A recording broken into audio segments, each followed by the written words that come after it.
The sun peeked over the horizon, casting a warm glow over the Ponderosa. The air was thick with the smell of dew-covered grass and blooming wildflowers.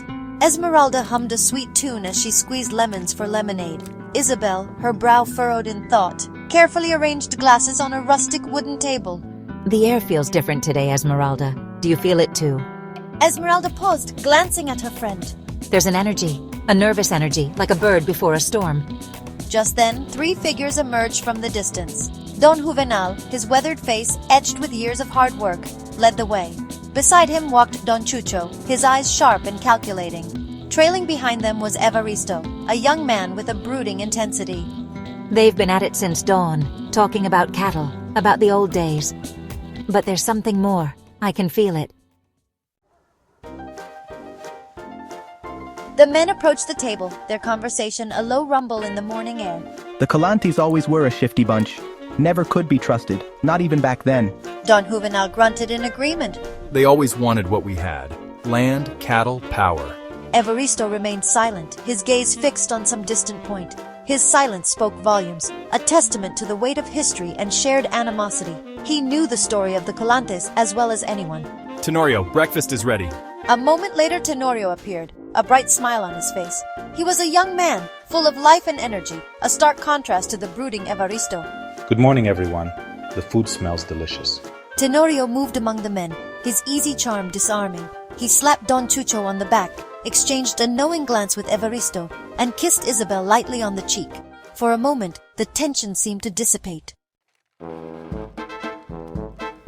As they gathered around the table, a palpable unease settled over the group. The weight of Don Chucho's words hung heavy in the air. Esmeralda and Isabel served the food, their movements efficient but subdued. There's been trouble. The Calantes have been rustling our cattle again. A collective gasp arose from the table. Isabel's hand flew to her mouth, her eyes wide with alarm. Evaristo clenched his jaw, his gaze hardening. Only Tenorio seemed unfazed, his brow furrowed in thought. They're getting bolder. Last night they attacked one of our men. Attacked? Who? Don Chucho hesitated, then looked at Evaristo. It was your father, Evaristo. He's gone. A heavy silence descended upon the group. Evaristo sat frozen, his face pale. Isabel reached out to him, her touch a silent offering of comfort. Tenorio looked from one face to another, his expression a mixture of shock and anger.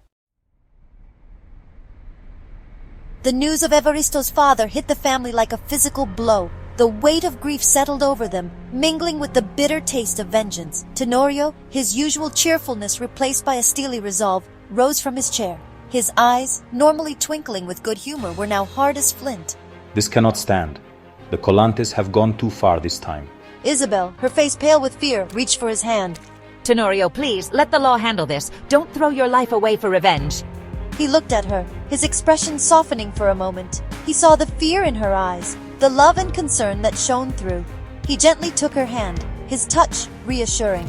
I have to do this, Isabel. For Evaristo, for his father, for all of us who have suffered at the hands of the Calantes. But most importantly, I do this for you.